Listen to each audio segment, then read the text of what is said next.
Welcome back to Connect Through Beauty. Today we have Sam Villa. Oh my goodness, I'm just so excited about this. And the conversation was nothing short of amazing.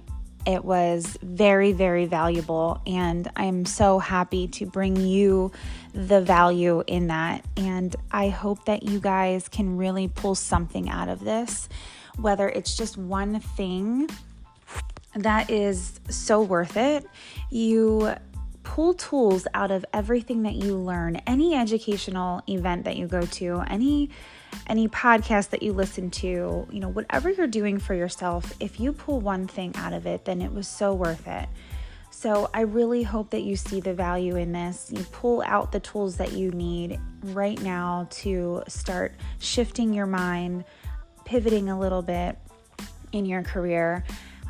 And just really start utilizing these things little by little. And all of a sudden, you're going to be in this space and think, wow, look at where I'm at right now. I'm just so proud of myself. I just want everybody to get to that point where you're just standing there, wherever you're at in the beauty industry, and you're just in awe at all of the things that you have done. You guys should all be so proud of yourselves. And this is just an incredible industry to be in.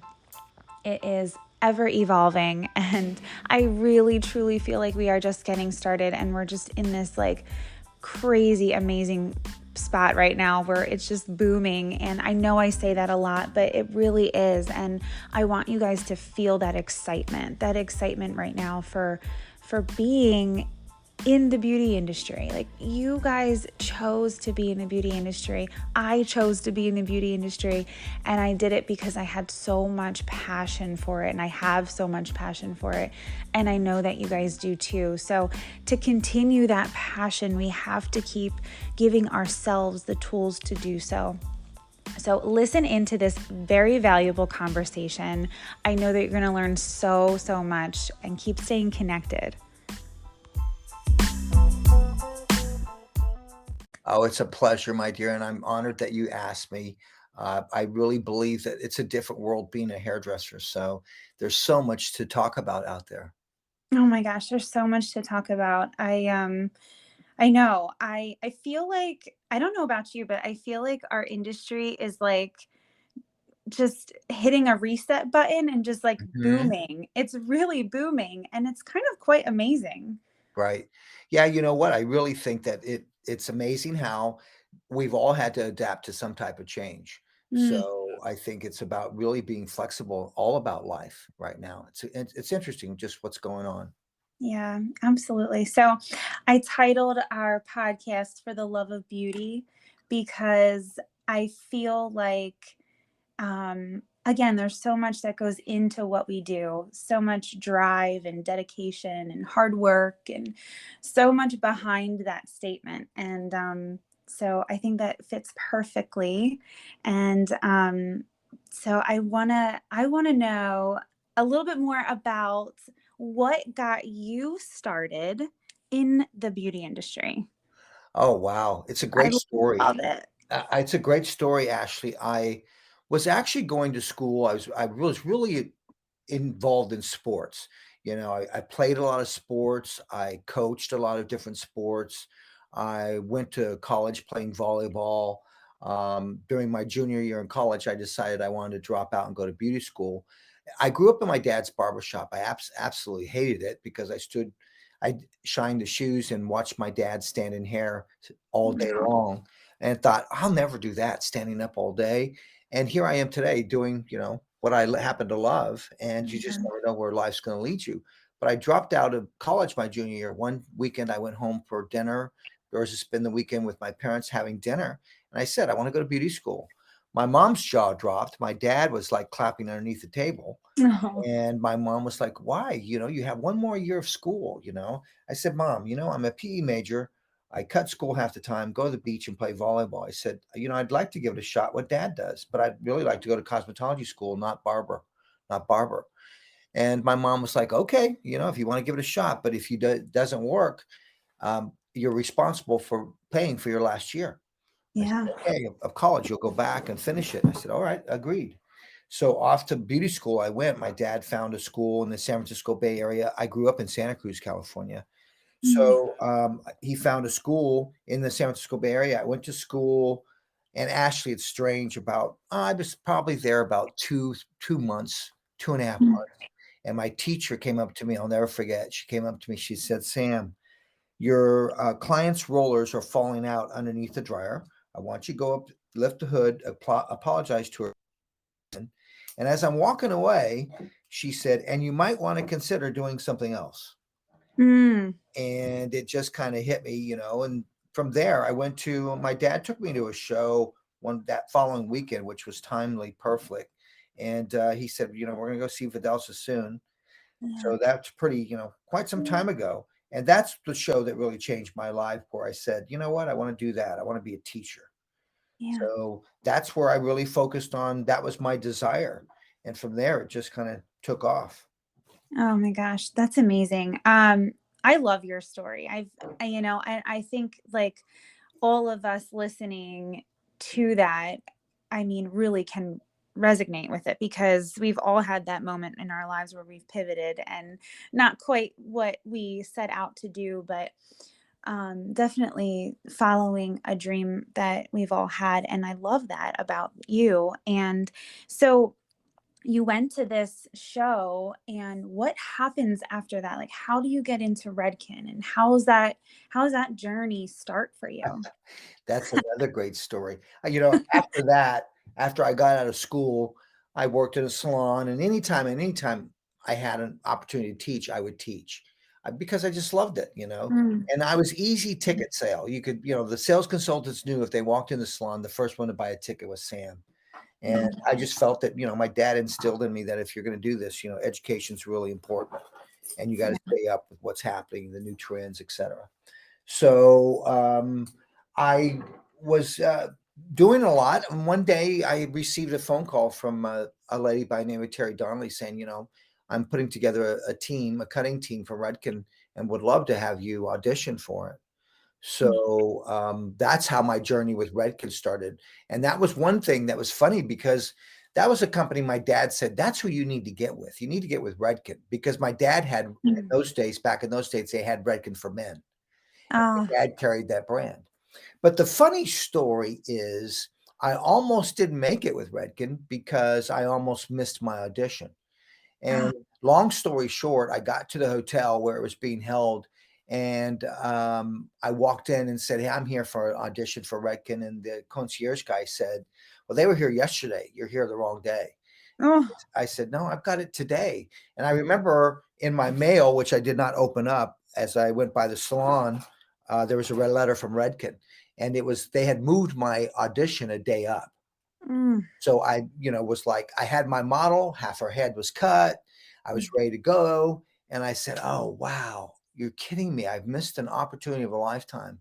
So I thought, well, I said, let me go to the front desk. I'll check and see if the lady, Terry Donnelly, is still here in the hotel, because she was on her way to Seattle to do another audition. And mm, the hotel said she's still checked in. So I wrote her a letter and asked that guy at the concierge, said, would you mind delivering this to her room? Slide it underneath the door, just knock on the door and give it to her. He said, "Sure, be happy to." So he delivered it, and meanwhile, I'm walking around the hotel trying to see if I see her. I knew her, really know her, but I knew her face. yeah. Couldn't find her. My model and I are looking around, and this has gone by about an hour and a half now. Oh, So I said, "You know what?" And I said, "You know what? I'm not going to find her." My model's like, "You know what, Sam? I'm going to go ahead and go. You can cut my hair tomorrow. You're too stressed out. Let's do it tomorrow." I go, "Yeah, you know what? I'm going to sit here, right? Wait and see what happens. I'm going to give it another 15 minutes." She leaves. mm, And sure enough, as I had my car pulled up, the concierge guy comes running out. He goes, "Hey, you know that lady you wanted to talk to? She's on the phone. She's ready to talk to you." And I thought, "Oh, great. I can explain to her what happened." So I got on the phone. I said, "Terry, I'm so sorry." She goes, "Hey, I got your letter. I read it." She goes, "I got the room back." She goes, "I'm going to audition. Let's do your audition now. I got it back. Let's do it before I check out and head to Seattle." And I said, "Terry, I sent my model home. It's been an hour and a half, almost 2 hours." And she said, "Well, Sam, you're a man of show experience. Your experience. You have a half. I'll give you half an hour to find a model. I'll meet you in the room." Oh my gosh. And I said, "Okay." And I slammed the phone down. I started walking around there looking for a model. And the concierge guys kept staring at me. And I've got my portfolio with me, but my portfolio was my avant-garde portfolio. Mm. So that wasn't working, showing it to people in the hotel. And he came up, he goes, "What are you doing?" I go, "I'm trying to find a model. My audition, the lady, she's got the room set back up." He goes, "You need a model?" I go, "Yeah, I sent my model home and blah, blah, blah." He goes, "Well, you can't be going up to people in the hotel and soliciting." He goes, "That doesn't work." He goes, "Come with me." He goes, "Wait here." So I'm waiting for him at the concierge desk. He comes out. He goes, "Look, I'm scheduled to get off. The gal coming up after me to take over, she's willing to get a haircut. So I'll Oh, cover for her. I'll cover for her, and you can use her." I said, "Oh, perfect." So she comes out. She has texture, oh, extreme coily hair. And I'm like, "Oh, wow." And she said, "You can do anything you want." So I said, "Okay." So I cut it short into a haircut. In those days, it was known as a Nefertiti, where it's very short and worked to long. It's kind of an yeah. anti-head shape. So I cut half of it really fast, went to the room, cut it fast. So Terry Donnelly walks in. She goes, "Oh my gosh." She goes, "You're not only here, but you found a model and you got half the haircut." I go, "Yep." And I'm ready to go. So she sits down behind this little table. She takes her notes out and she goes, "Are you ready?" I said, "Yes." So I jumped off the stage, ran out the door, and she's looking at my mom. She goes, "Does he have to go to the men's room? What is going on?" Barely opened the door, and I'm like, "Ladies and gentlemen, please welcome from Redken, Sam Villa." And she's kind Oh of my like God. sits back in the chair. She's like, "What?" So I go on, I go, "How is everybody?" I start doing all this stuff. I'm doing what I think is the right thing to do. And I'm asking questions and I go, "Yes, sir, in the second row there." And I'd run down, "Yeah, the question I'd like to ask is blah, blah, blah." And then I'd run back up. "The question was blah, blah, blah, blah, blah." And I'd give the answer. And she was like taking notes fiercely. And I ended and she goes, "You done?" I said, "Yes, I'm done." I put closure on it, everything. She comes up, she checks the haircut. She goes, "Nice haircut." She lets the model go. I thank the model. I give her a nice tip. She leaves and she says, "Have a seat." And she says, "Well, Sam, I hate to tell you this, but you're overqualified." Oh. I go, "What?" She goes, that was awesome." I go, "Well, what about all the notes you took?" I go, "I'm up for coaching." She goes, "Are you kidding me? I'm stealing all your stuff." That was great stuff. She goes, "But seriously," she goes, "you're overqualified. I'd really like to, you could be a national performing artist for Redken right now. But I don't want to do that because if we do that, that means you're jumping over a lot of people. And I don't want people to stab you in the back and, have people that are supporting you in a model room. And meanwhile, they're talking behind your back because you have to understand they have to jump through certain hoops before they could be moved up to certain levels." Yeah. And she said, "Here's what I want you to do. If you agree to start out at the bottom and just be who you are, I guarantee in 6 months you'll be at the top. But they'll push you to the top because they'll say, 'God, this guy's good. He needs to be." So I Yeah. said, "I'm fine with that." So sure enough, that's how it worked out, how my Redken journey. And here I am today, still with Redken. And it's been 28 years. Wow. Yeah. Oh my gosh. What a story. I Yeah. love that. Yeah, it's kind of a fun story because, Really can you is. imagine had I missed that audition or had she not allowed me to do it? Yeah. Yeah. No, I can't even imagine. My goodness. I mean, you would have found your way. I mean, I believe that. Oh, thank Um, you. I believe that too. I really do. yeah, it have you it sounds like you performed that in your mind though way before you actually did it. You knew what you were going to do that day and like you really took it to the next step. You didn't just stand there and just do a haircut. You like completely transformed, which I love that. That's It's I don't share this one what I'm about to share with you. I don't share it. I don't think I've really shared it maybe but a couple times, but there's this little mantra when I had my salon in San Mateo, California, when I opened it up. I knew, that ever since that day going to that show, that Sassoon show and seeing Vidal Sassoon himself, I knew I wanted to teach. I knew I wanted to do that. mm, So it was, one of the things my dad always said was, prove to me you can make some money, but stay humble. Most people get egotistical. mm, So there's this little mantra I had, Ashley, that I would always do when I would close my salon at night, I would most cases be the last one out. And when I was the last one out, I'd close out all the lights except this one light that we were supposed to leave on. And then I'd stand in the middle of the salon. I'd raise my fist up to the ceiling, and I'd just grab a hand fistful of air. I'd pull it down to my heart and say, someday the industry will know my name. Oh, And I did that every night that I would close my salon. But I want people to know my name for the right reason. And that is, known as a teacher, known as an educator, known as someone that wants to help people grow, known as someone that wants to share in the industry. absolutely. That's always been my ambition. Oh, I have goosebumps. I love that. There's Thank so much power in, seeing your future and believing it, and way even before it actually happens, and and then life gets really surreal when it does, and you're in the moment, and wow, it's so powerful. Yeah, Um, it really is. wow, I love that. Well, everyone does know your name, and for all of the right reasons. You are certainly someone that has impacted my life, Oh, and thank you, Ashley. it has been an awesome journey to have you a part of it, and our company for Redken. I mean, it's been really, really cool. Did you always know that you wanted to strictly do hair cutting? Like that was your following, that was your thing? No, I thought that, I need to know everything. I really believe as a hairdresser, you Sure. need to do you need to in today's world for survival, I think, the money's in chemicals. Sure. I think, knowing everything and being well rehearsed. Yes, you can major in one skill set, be a colorist, focus on that, or you can focus only on design. I started out doing everything, but I have to be really honest and say that I was a horrible colorist. I just didn't understand formulation, number one. Chemistry was not my favorite subject. Math was, but not chemistry. Mm. The secondly, I just didn't see color. I'm not colorblind. The joke around Redken is Sam's colorblind. Don't let him touch anything but shades EQ clear. Um, but I was in my salon and I had two awesome partners, Melanie Morningstar and Tina Palomares, and they were awesome colorists, and they really were the ones that educated the team in color. I educated design and finishing. So they would say, Sam, when you do a highlight, when you just don't put them underneath the dryer, you need to watch it. It needs to be like, go for a banana yellow. And I go, I don't see banana yellow. Yellow is yellow. They go, Mm. look at the banana. See this banana? And I go, yeah. I go, yeah, the banana's white. They go, no, no, no, Sam. I go, no, it's white. It's not yellow, not banana. Yeah, I don't see yellow. The outside of the banana is yellow. Now, if you want it yellow like that, they go, well, sometimes you want that, but we're talking about the inside of the. I said, you guys. I go, that's bleach white. And they go, it's because I would actually put them underneath the dryer, put a timer on for 10 minutes, and how they came out is how they came out.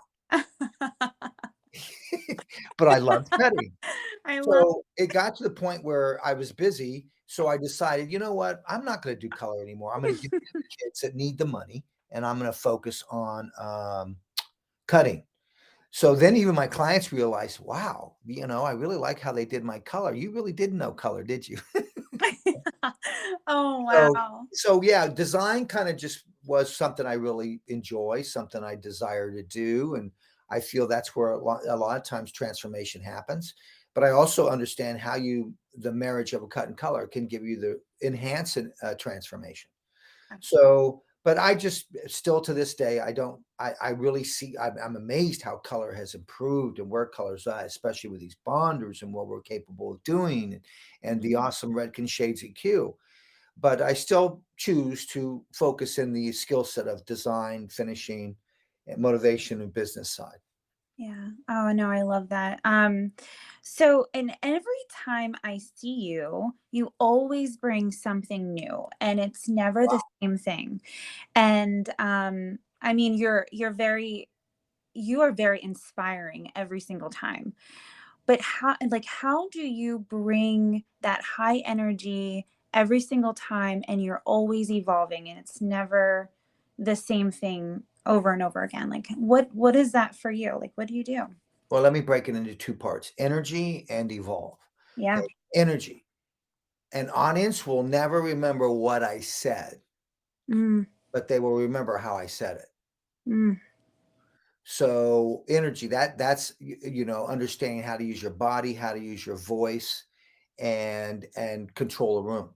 mm, Now, evolve, that's something where it's important to me if I want to have longevity in regards to as a teacher or a platform artist, whatever you want to call it, influencer, you need to continually reinvent yourself. mhm. So that requires research. I am constantly researching. Like I have conversations with my good buddy Chris Barron, and we were just talking about, now I said, "Hey, have you seen that a butterfly has now shown up?" He's like, "What? What butterfly? I don't see no butterfly." I said, "Well, we had an octopus, and before that we had a wolf. Now we got a butterfly." He goes, "Oh my gosh, are you kidding me?" In that space, I said, like he and I, we both understand, whether we like the names or not, that's not important. What's important is that we know what's a trend or call it whatever a fad is. We need to know. Sure. So as a teacher, I'm the messenger. So if I want to continue to be a messenger and not a rock star, Mm, then I need to research. If I'm going to be a rock star relies on their hits, mm, on their shtick. As yeah. a platform artist, it's called a shtick. As Yeah. a musician, it's called hits. If you don't keep coming up with new hits, then eventually you go away and you can become an archive band. You can still tour, but you're not at the top of your game, if that makes sense. Absolutely. So I really believe that as a teacher, I need to stay on top of it. I got to stay up with these kids. Like Chris says, well, what do you, I go, I'm on TikTok, Pinterest, Yeah. I'm looking at what are these kids in Korea right now. It's the Asians are really hot in terms of the kids, and what they're doing. And I was talking about elevator boys, and they're like the Redken artists are like elevator boys. What? I go fireflies, wedges, and they go, well, why are you calling it elevator boys? Because that's the trend. It's called. They Yeah. go, why elevator boys? I said because these kids in Korea would get in an elevator and they push the elevator and they jump up in their hair and they noticed it would fly up. Mm, And it was like, that's an elevator boy. I love it. Yeah, isn't it interesting? I So love that the way their hair came up and flew up, that's how they wanted it cut. Yeah. So that's the shape that complements that is a firefly or a wedge. Wow. Yeah, That's cool.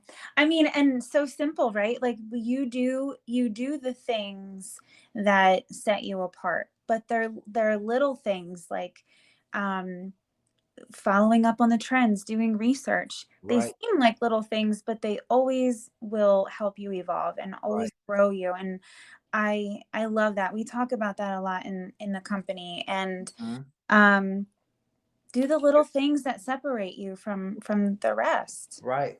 I always tell people, look, I'm not a rock star. I'm not an inventor. I'm not a visionary. Um, I'm a hairdresser who's proud to say that I'm a teacher and Mm, I'm motivated by the passion to teach. Now, that said, what I need to do is I choose to put myself in the category of a messenger. So, as a messenger, I'm going to go out there and find it. You still with me, Ashley? yeah. No, I love it. Yeah, I'm gonna go out there and find it. So that's what I do is I go out there and find it. Now, what I might do is I might go in and I might alter it a bit. And people say, well, you invented that. No, I didn't invent it. I saw it, but I just changed it a little bit in the way that it's done. Because I believe that based upon what we've gone through in the last 2.5, 3 years, Mm, simplicity is today's brilliance. mm, People want simplicity in their life and they're looking for things to be done simple. yeah. Like this generation of the youth, they're so used to things, the answer being immediate. They're Yeah. so used to, things being fingertip. So what we need to understand is it's got to be simple. Nothing needs to be difficult now.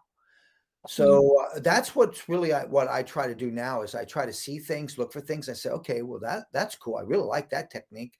Now let me see what I can do. How am I going to verbalize it to teach it and keep the verbalization simple? And how am I going to move my hands to get it done and make my hands look simple? Mm, I So love if you that. start to think that way, the creativity can pour out. You see, everybody's creative. You just got to, believe in it and try things in a different way. Absolutely. Oh my goodness. Absolutely. What what's your opinion on where the future of our industry is going? Like what do you see happening in the future? Um, there's lots going on. I think that if there's anything, then my message is, we need to come together. I think it Mm, doesn't matter. I hope my dream is that we walk away from these last few years where the salon owner appreciates the independent owner, where the yeah. independent owner and the salon owner appreciate the influencer, where the Mm, influencer, the salon owner, and the independent person appreciate the teachers out there. So mm, it's about us coming together and evolving together. I think that you know, s- suites and independence it's just another avenue that's we've discovered that people have a choice. We sure. need to respect that. But I Absolutely. also think that what we can do is awaken that arena in terms of turning it around and keeping it professional by offering them here's the ways you can grow your independent business. Mm, And at the same time, we need to focus on the other side of it in terms of salons, the lords and ladies, the salons out there that choose to operate the way they operate. So it's a matter of respect. I think that what we need to do is we need to respect each other. Influencers, everybody was like upset about influence. Hey, you know what? It happened. sure. And there's a lot of influencers that are going to stick to the wall, and then there's some that are going to collapse. Mhm. So is it necessary for us? Yes, because they brought a different perspective of looking Mm, at the industry, of looking at education. So I think what we need to do is understand that as as anybody in this industry, education is not an option, it's a necessity. You mm, know, as a hairdresser, you must continue to learn. As a teacher, I must continue to learn. As an influencer, an influencer must continue to learn. mm, So education, I think, is something that's important that people need to continue to do. So when we look at the future of education in this industry, there's so many resources out there. mm, So you need to take a step back and look at education a little bit more closely and find out what do you personally need? What skill set?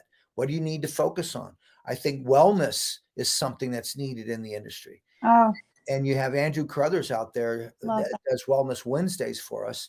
But people need that conversation to happen now in terms of taking care of people. Like a salon owner, I said, he goes, salon owner as a wellness, how can I look at it? I go, taking care of them mentally, taking care of Mm, them physically. He goes, give me an example, Sam. I said, you know what I do? Every 3 months, everyone would get $100 Uber Eats card. mm, And he's like, what? I go, yes. They get an Uber Eats card now. Here's the way you're helping them. Sometimes they're so stressed working so hard that they forget about lunch or they won't eat lunch, or they pack their lunch. They take the moment to pack a lunch and bring it, or they scramble to go back and order it, and then they sit while it waits and it's cold. I said, mhm, give them an Uber Eats card. It's going to make them easy for them to order it when they can, the moment they have. Or guess what? There's going to be someone in there that's going to save all four of their Uber Eats card. That's $400, and they're going to have a birthday party for their daughter. mm. I said, that's wellness side. That's the spirit side. I'm not talking about yoga. Yes, that's great, but I'm talking about how are you taking care of your people? Like I think, commission salons. I want to make a bold statement here, Ashley. Commission salons, I think you need to be flexible. Mhm. Let them work 3 days a week, but make them Yeah. understand somebody else is going to come and fill that chair under Mhm. under a commission. So I think flexibility. So Mm. those are that's my perception. On the education side, the salon side, the coming together side. I think what we need to do, embrace the industry as a whole and understand there's plenty out there for everybody.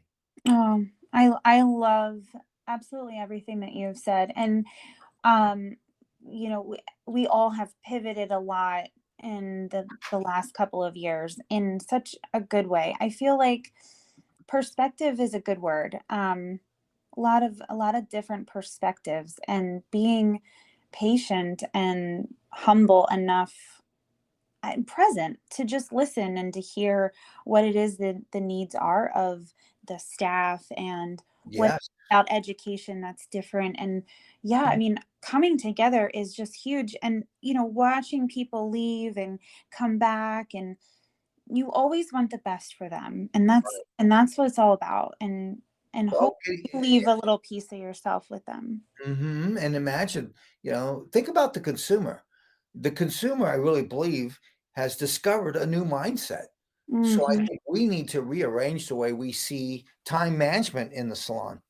I think that's why I'm saying, commission salons, they need to embrace flexibility. Hmm. And retail is not an option, it's a necessity. I think the hairdresser needs to understand that the person that's going to win behind the chair is going to be the hairdresser that chooses to become an educator, Mm. educating their client about every little detail about what the why and the how, educating the consumer, the person in their chair, about retail and why.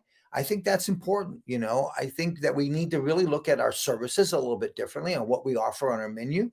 Express service menus, I think, are really important. So, see, these are the things I'm talking about in terms of, maybe establish a. Can you imagine a appointment that's called the money piece? Mm. Basically, what it is, it's a 30-minute highlight appointment where we're basically highlighting the money piece in the front hairline, Yeah. or a gray appointment that's called gray camouflage, where you're Mm. actually going in there and in 30 minutes or less, you're camouflaging the gray hair, and you're doing that with a simple T-line color application. I mean, listen to me, Ashley. I'm not even a colorist, but I've got these Yeah. ideas in terms of how I think salons need to really embrace change. Sure. Just need to understand, that I think that they got to create a connection experience. And I think you've heard me talk about how I think that the video tutorials at the end of appointment, when you're going in and doing a blow dry, you need to be Mm. using the client's phone and filming that you're teaching them how to blow dry and manage their hair. Can Love it. you imagine you're handing them their phone back and you're telling them, here's on your phone, you now have your own personal tutorial. I'll be there with you every morning to help you with your hair. Just put me on your vanity, and there I am saying good morning. Let's do your hair, coaching you on how to do it. Absolutely. I think it's those things that create a different experience, and it's about that we need to do. For I mean, sure. there's always going to be roadblocks, Ashley, For and sure. during this whole thing that we call a change process. But I think if you take the time and you plan beforehand, you have a better chance of overcoming most anything. And Mhm. it's the strengths that people have and the challenges, they might hold you back, but it's the strengths that keep you on track. And we need to focus on those strengths and continue to grow together. Mm. So, there's no happy genie in a bottle. I think No. everybody needs to really create their own culture of recognition. So good. Oh, I love that. So good. I can't agree with you more on so many levels. I'm gonna dive a little deep. But I've been on this, like, I want to be a better version of myself journey, and it's been incredible. And I've learned a lot about myself and how to be a better mom and a better person all around. um but the thing that I do a lot is I think about that my time here is limited, and we only have this one life. And how what am I leaving behind, and what's the impact, and what am I giving my children that I'm leaving behind? And so, do you ever think like that? Oh, you bet I do, Ashley, especially now that I've got my little guy. Mm. I think about that all the time. Mm. I was asked the other day in an interview, "What do you want your legacy to be?" Or Mm. what do you want to be known as or remembered by? And I'm hoping that it's being known as for the education that Sam brought, the education that Sam offered, the teacher that Sam was, Mm. the hairdresser's hairdresser. I think that's something. But yes, I think about those things every day. With my family. Mm. I'm not getting any younger. With the audience, every audience I'm in front of, Mm. I think it's like I think we've been talking about this whole thing of how the world has shifted. especially now at a rapid pace. God, it's amazing what's happening out there. Mm-hmm. I think I just want to tell your audience, I think, we just got to evolve with it. Yeah. And my goal is to not only empower my family, but empower salons and hairdressers with some kind of knowledge that they can still continue to flourish, and I Yeah. think the way that we continue to do that, like I try to tell my son, you know, you you know, you need to be curious. And he's like, well, what does that mean? But I think if Mhm. you remain curious and not judgmental, I think is important. I Most people are judgmental. They listen to, I think we need to listen to understand before we listen to be understood. mm, Most people listen to be understood. Like, in a consultation, I want you to remember that, share that with your team during the consultation process. Listen to understand what the mm, client is saying instead of listening to be understood. So in other words, you're starting to engage your response. You're not really listening, and you're right. engaging your response. You're choosing that you want her to understand your response. Right. We really listen, which is, I think, important in today's world. But I think in order to do that, we need to be less curious about people and more curious about sharing ideas. Mhm. And when we do that, it allows us to remain open with each other. It allows us to learn together, and it inspires hope in the industry. So my goal is to ignite some imagination in my son, ignite some imagination in the industry, and instill this love of learning. I want him to enjoy learning. Right now Mhm. he started kindergarten and he's amazing what No. he's doing, and he loves playing soccer. He played three games. He scored 7 goals. He's amazing. Oh. But I work out with him in the house with a balloon. My wife is like, God, you have these little things. The way I go, well, with a balloon, he has to slow down. We tell him, keep your eye on the ball. But with a balloon, he has to really watch it, be patient, let it fall, then kick it. And then with a balloon, to get it to go anywhere, he has to kick it really hard. So Sure. then I tell him, dribble the balloon. So he has to really try to dribble a balloon. And it's really lightweight. It just takes off. So when Mm. you get him with a ball out on the field, it's just amazing watching him. And then he Mm. kicks, he goes, wow, I kicked it far and hard. Aw. Little does he know it comes from working out with a balloon.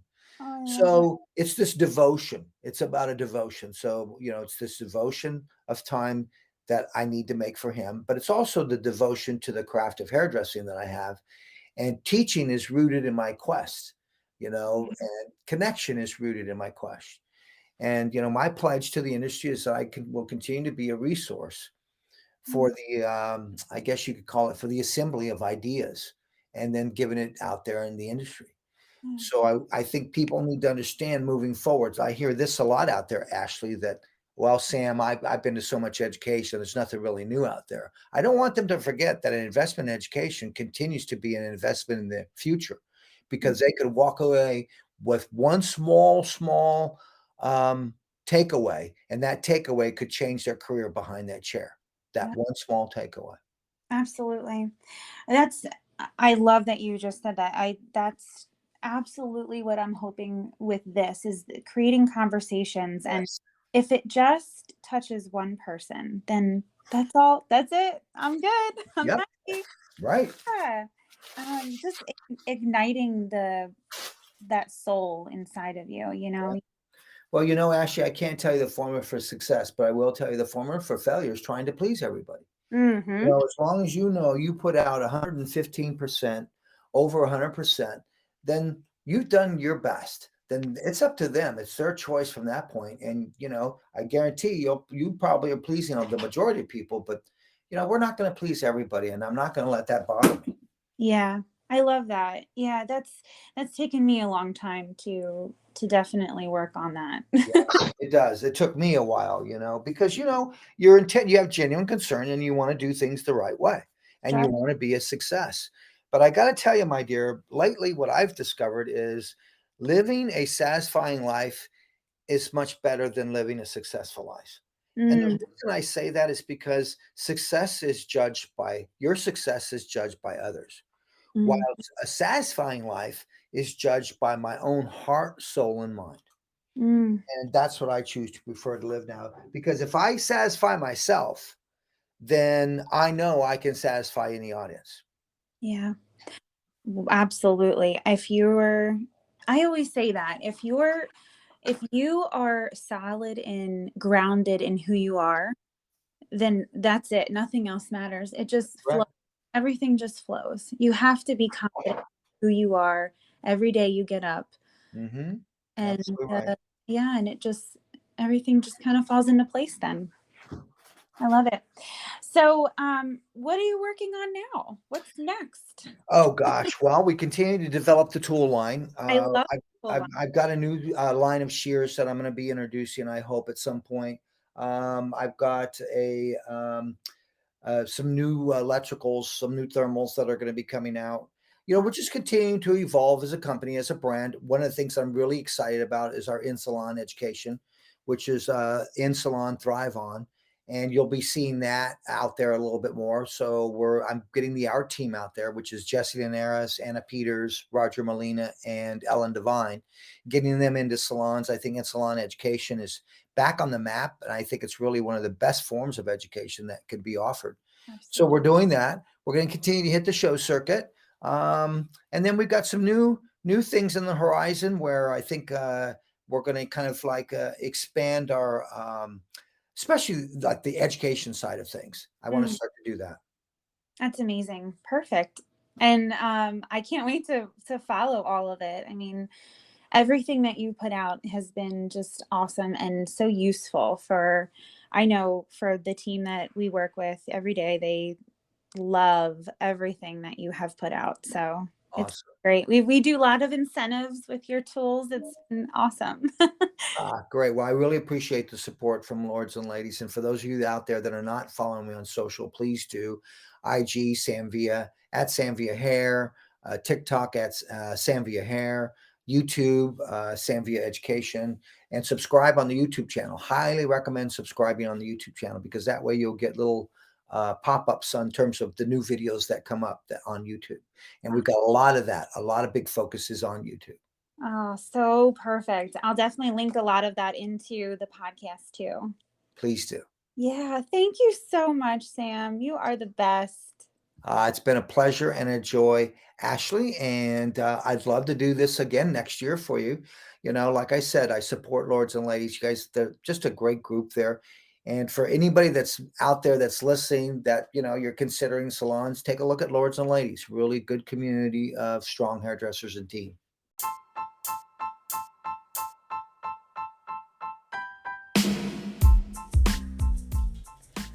Well, guys, I don't know about you, but I could have listened and talked to him absolutely all day. It just was such a great conversation. Learned a ton and love his perspective on what's happening out in the beauty industry right now. And everyone has such an amazing story and everyone has such different perspectives on things. And I just love that continued conversation because it just really shines a light on how diverse and really all of the things that you can do in our industry. It's just the possibilities are endless, guys. It really is amazing. So I want you to kind of reflect on this conversation and pull out the things that you really loved and start using those. And also, if you, again, are not following Sam, you have to do that. You just have to. We have had the pleasure in our company to have him come and educate our staff. And I just have to tell you, the energy that he brings is absolutely unspeakable, really. I mean, you just can't put into words the energy, and I really felt that today too. So I hope that you guys enjoyed. Keep staying connected.